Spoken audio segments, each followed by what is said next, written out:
Sebab saya dengar ada bargaining, orang takut teriak maling sapi karena DE maling wedus. Tidak berani teriak ada maling sapi karena dia maling kambing. Yang lain maling ayam, dikumpulin ternyata maling semua.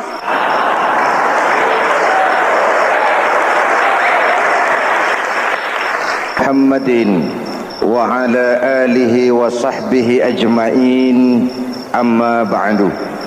Hadirin hadirat ma'asyiral muslimin yang saya cintai, ada sebuah cerita pendek.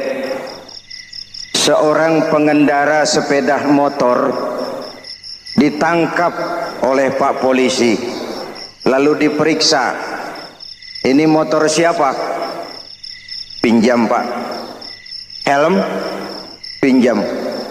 SIM? Pinjam. Kata Pak Polisi, tidak boleh begini.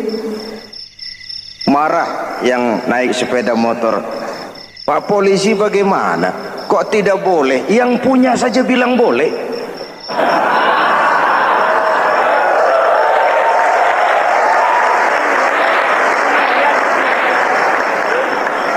Cerita ini memberikan gambaran bagaimana masyarakat kita sekarang cenderung memboleh-bolehkan diri sendiri, melahirkan permissive society.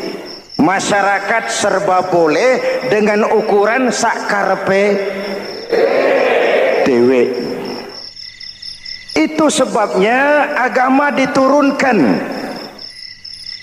Dalam contoh yang indah, Rasul memberikan gambaran bahwa Islam ini bagaikan sebuah bangunan yang komponen pokoknya 5. Bunyal Islamu ala khamsin. Islam dibangun di atas 5 komponen pokok. Jadi kalau Islam ini ibarat bangunan, unsur penunjang pokoknya itu 5. Mari kita analogkan Islam dengan bangunan.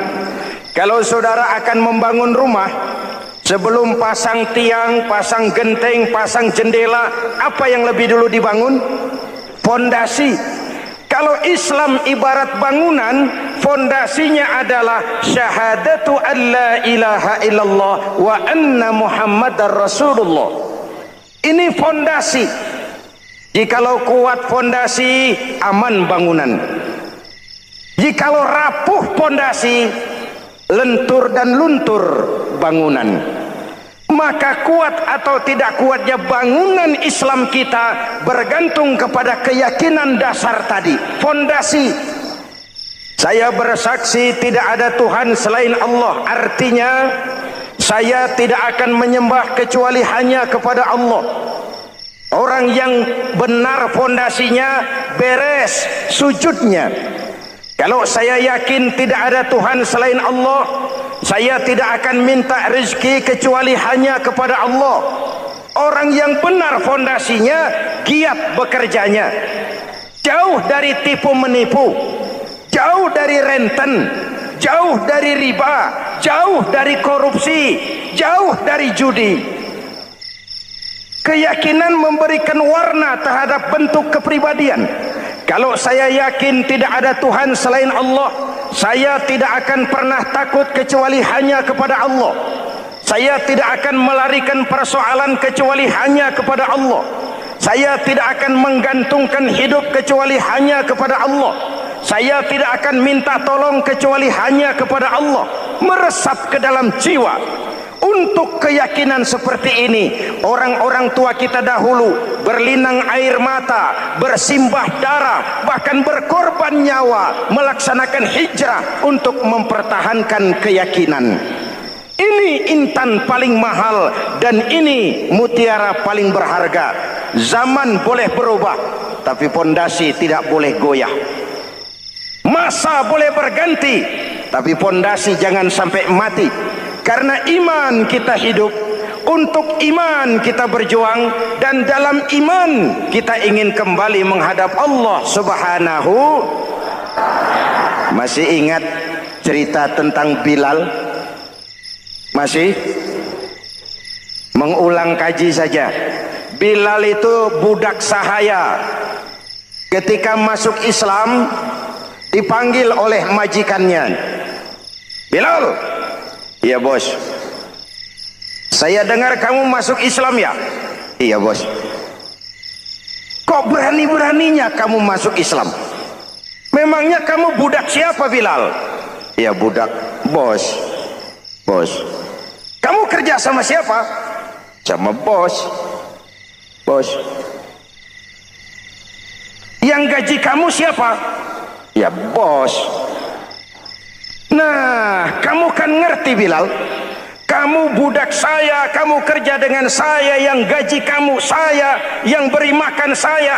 Kenapa? Kok beraninya masuk Islam padahal kamu belum saya kasih izin? Bos, bos boleh beli badan saya, tapi jangan mimpi bisa membeli jiwa saya.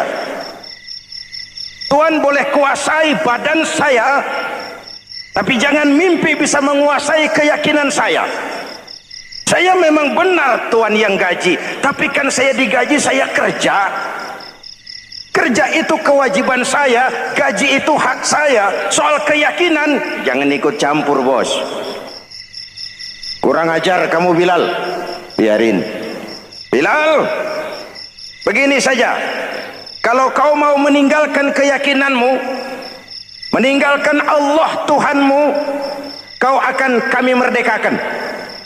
Tapi kalau kau tetap dalam keyakinanmu, kamu akan saya siksa sampai mati. Bagaimana? Jangan mimpi bos. Lebih baik mati berkalang tanah daripada hidup bercermin bangkai. Biar saya gugur membela keyakinan daripada hidup jadi penjilat menjual akidah. Itu prinsip.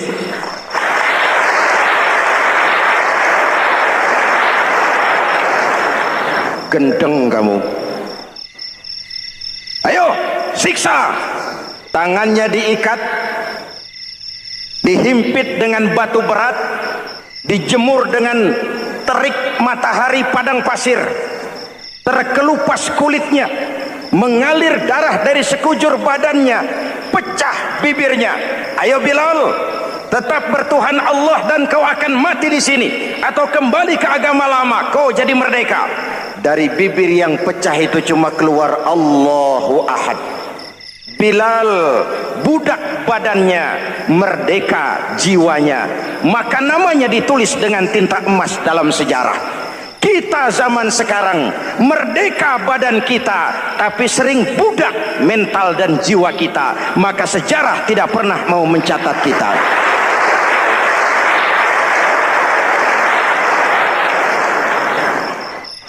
Ma'asyiral muslimin yang saya cintai, fondasi sudah.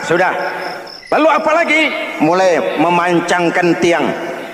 Tiangnya 5. Ada tiang namanya zuhur, asar, maghrib, subuh, isya. Tetapi agar bangunan menjadi kuat, ada tiang-tiang tambahan. Namanya rawatib dan nawafil. Rawatib itu ba'diyah atau qobliyah, nawafil itu di luar itu. Agar bangunan menjadi kuat, dibentuk pribadi lewat solat. Apa filsafatnya? Pertama, solat itu simbol penyerahan total kepada Allah. Kita ini sudah kontrak. Innallaha astara minal mu'minina anfusahum wa amwalahum bi anna lahumul jannah. Allah telah membeli dari orang-orang mukmin diri mereka, harta mereka, bagi mereka adalah surga. Penjual kita orang beriman, pembeli Allah, dagangannya amwal dan anfus, harganya adalah surga. Jelas? Penyerahan total itu dimulai dengan takbiratul ihram. Shalli fardal isya, Allahu akbar.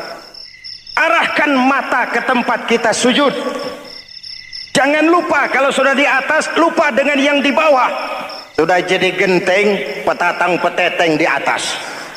Lalu bilang, merasa capek sendiri, kata genteng kepada tiang. Tiang, kamu sih enak, kata genteng. Saya setengah mati di atas. Kehujanan, kepanasan, kadang-kadang anak-anak nakal saya disambitin. Kata tiang, saudara genteng, ngomong jangan sembarangan ya. Kamu kira kamu bisa nongkrong dan nangkring di atas, itu gara-gara siapa genteng? Kan saya yang sokong dari bawah. Kamu jadi pejabat tinggi, jadi anggota ini, anggota itu. Kami rakyat yang angkat, jangan sudah di atas kami ditekan. Jangan agama dijadikan topeng untuk kepentingan pribadi.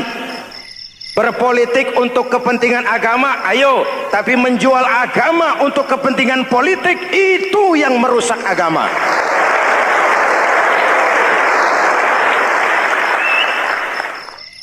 Ini kan kita lagi prihatin sedang meluncur kasus Bulog Gate 2. Innalillahi wa inna ilaihi raji'un. Kita lihat sajalah para petinggi kita sekarang bagaimana menyikapi hukum. Sebab saya dengar ada bargaining, orang takut teriak maling sapi karena DE maling wedus. Tidak berani teriak ada maling sapi karena dia maling kambing. Yang lain maling ayam, dikumpulin ternyata maling semua.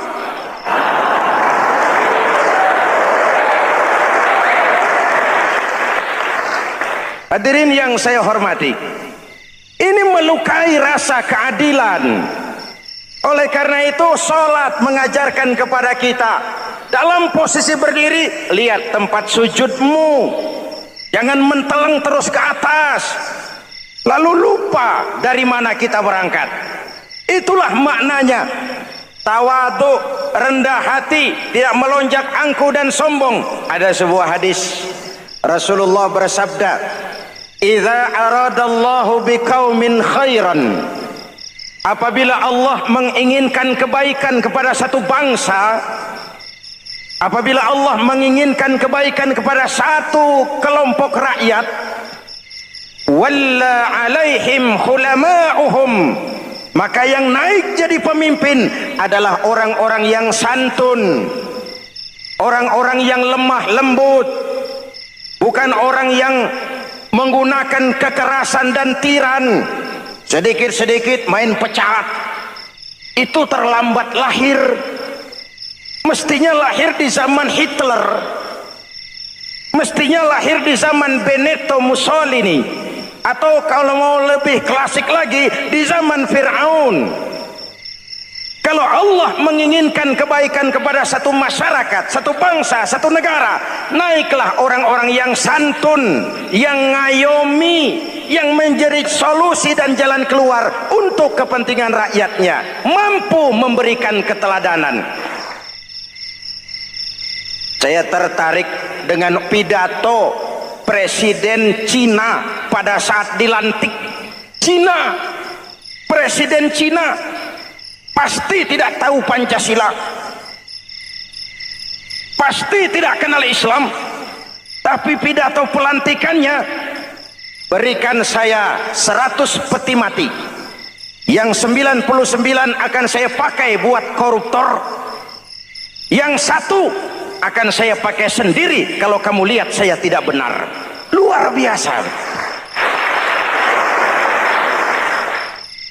Yang diperlukan sekarang ini keteladanan, khulama'uhum, sikap ngayomi, mencari jalan keluar, bukan memamerkan kekuasaan, memamerkan kekuatan, arogansi, menghormati perbedaan.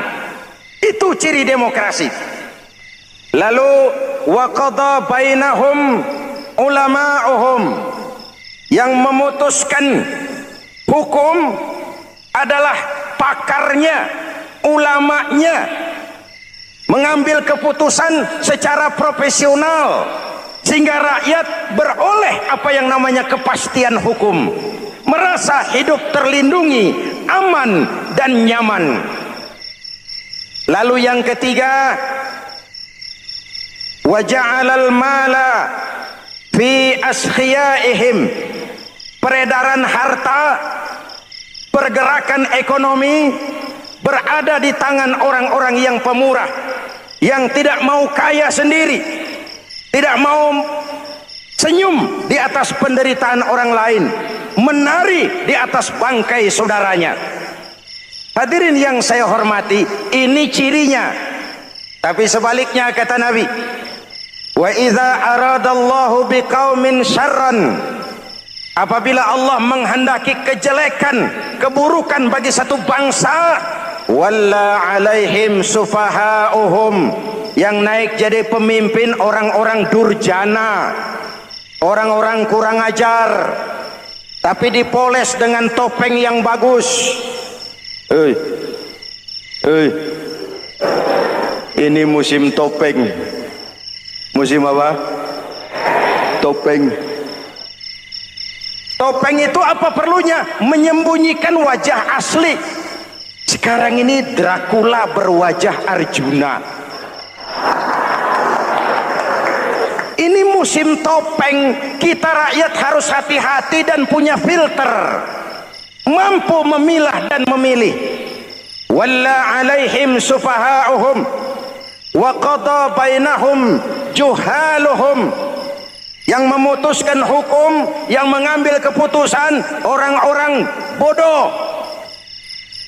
Wa ja'alal mala fi bukhalaihim, peredaran harta, peredaran ekonomi jatuh di tangan orang-orang yang bakhil, yang tidak punya konsep menciptakan kemakmuran yang merata bagi seluruh rakyat Indonesia.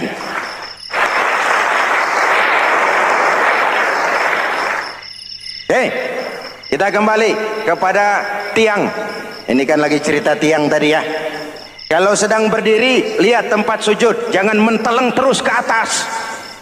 Terserang penyakit tamak bin rakus alias serakah. Nah, selesai. Anggota badan yang paling terhormat ini kepala. Ketika sujud, sama rendahnya dengan telapak kaki. Allahu Akbar, yang besar cuma Allah. Apa bedanya saya dengan saudara? Tidak ada, kecuali saya ngomong saudara dengerin.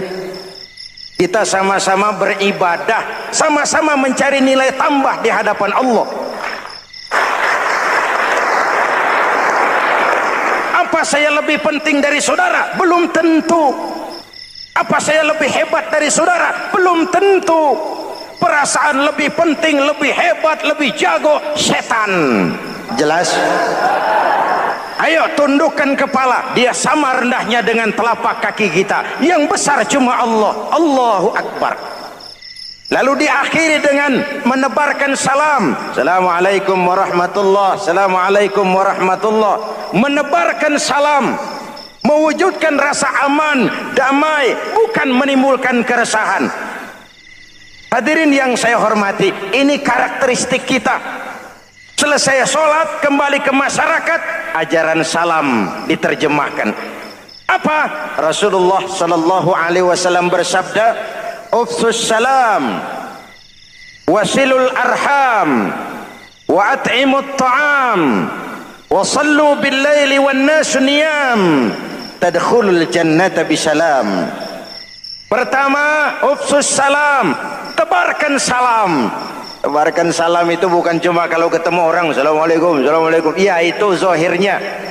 Tetapi hidup di tengah masyarakat memberikan rasa aman, rasa damai, menjadi pengayom bagi lingkungan, menjadi rahmah bagi semesta. Dalam Islam jangankan manusia, binatang saja dilindungi kok. Betul? Betul? Coba kalau belajar istinja itu kan makruh buang air kecil di tanah yang berlubang. Kenapa? Pertama, melindungi binatang yang ada dalam lubang. Siapa tahu di lubang yang saudara kencingi ada semut sedang rapat. Membahas Bulughett jilid 2. Subhanallah, sangat luar biasa tausiah yang sudah disampaikan oleh guru kita Al-Mafullah Kiai Haji Zainuddin MZ.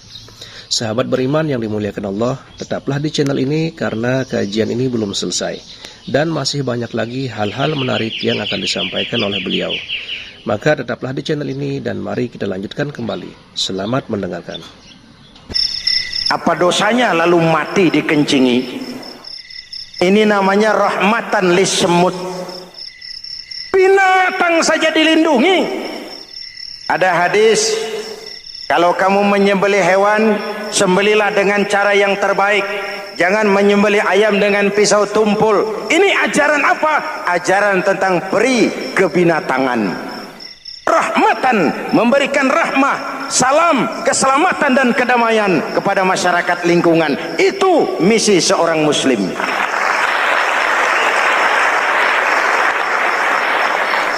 Hadirin hadirat ma'asyiral muslimin yang saya cintai, saya kembali kepada pesan Nabi tadi itu. Pertama, ufsus salam, sebarkan salam. Sekarang ini kan yang banyak sebarkan isu, sebarkan fitnah, hancurkan nama baik orang, hantam orang di mana-mana. Padahal yang diajarkan ufsus salam, sebarkan perdamaian, bukan permusuhan. Cari kebenaran, bukan kemenangan. Lalu yang kedua, wasilul arham, sambungkan silaturahmi, tegakkan semangat kekeluargaan dan persaudaraan. Karena kita sudah diikat dengan tali akidah. Mari kita saling bertanya setelah lewat hari-hari yang dimana kita seperti saling berhadapan, seperti tercabut dari akar budaya kita sebagai bangsa. Semangat gotong royong, semangat kekeluargaan makin lentur dan luntur, dan perlu kita angkat kembali ke permukaan. Silul arham, sambungkan semangat silaturahmi. Wa at'imut ta'am, berikan makan orang-orang yang kelaparan, mempunyai kepekaan dan kepedulian. Jangan menari di atas penderitaan orang, jangan tersenyum di atas isak tangis tetangga. At'imut ta'am, mempunyai kepedulian yang tinggi. Wa sallu bil laili wan nasu niyam, bangunlah di keheningan malam ketika orang sedang tidur. Istilah saya, kalau mau telepon Allah, jangan lupa nomor teleponnya, 44342, jumlahnya 17. Zuhur, asar, maghrib, isya, subuh, 44342. Jangan ragu-ragu. Kalau angka cukup, telepon sambung. Kalau angka kurang, hati-hati salah sambung. Pak, mau sambung yang lebih cepat bagaimana? Bisa. Selain nomor itu, coba pakai sambungan langsung jarak jauh. Namanya SLJJ. Kapan? Tengah malam. Kenapa tengah malam? Lebih murah. Lebih murah. Saluran kosong, telepon jarang yang pakai, orang banyak tidur. Wa minal laili fatahajjad bihi nafilatan lak asa ayyab'atsaka rabbuka maqaman mahmuda. Nun, di keheningan malam bangun. Seperti bapak-bapak, ibu-ibu sering bangun tengah malam ya Bu? Ya. Ngapain?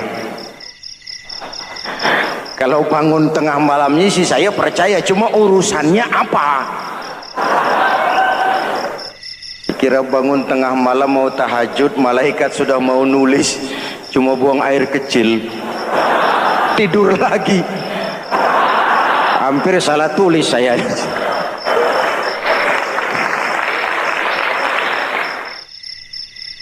Baik, fondasi sudah Pak, tiang siap. Lalu apa lagi? Nah, rumah itu supaya ada batas, perlu pagar, dinding, tembok. Yang jadi batas, dinding, tembok, puasa. Asyamu junnatun, puasa adalah dinding, benteng yang menyelamatkan manusia jangan sampai menyentuh wilayah lain. Ada batas-batas dan norma yang diindahkan. Selesai, tembok, dinding, selesai. Pagar, selesai. Lah rumah itu supaya bersih, kan harus ada kamar mandi, jendela, pintu, yang fungsinya membersihkan zakat. Kalau dia zakatul mal, dia bersihkan harta kita. Kalau dia zakatul fitrah, dia bersihkan jiwa kita. Kalau dia zakatul tijarah, dia bersihkan bisnis kita. Kalau dia zakatul ma'adin, dia bersihkan barang tambang kita. Karena itu dalam kitab-kitab fikih dikatakan zakat itu adalah harta yang tu'khazu min aghniyaihim wa turaddu ila fuqaraihim. Alhamdulillahirabbil alamin. Demikianlah kajian penuh ilmu, hikmah dan manfaat yang sudah disampaikan oleh guru kita Al-Makfurullah Kiai Haji Zainuddin MZ. Sahabat beriman yang dimuliakan Allah, mari kita doakan guru kita, semoga beliau diampuni segala dosa-dosanya dan dilapangkan kuburnya. Dan buat sahabat semua yang sudah setia menyimak tausiah ini sampai selesai, saya ucapkan terima kasih banyak. Semoga Allah Subhanahu wa taala senantiasa selalu melimpahkan segala rahmat dan karunia-Nya kepada sahabat semua. Selalu diberikan kesehatan, dimudahkan segala urusannya dan dilancarkan rezekinya. Amin ya rabbal alamin. Demikian yang dapat saya bagikan, kurang lebihnya mohon maaf.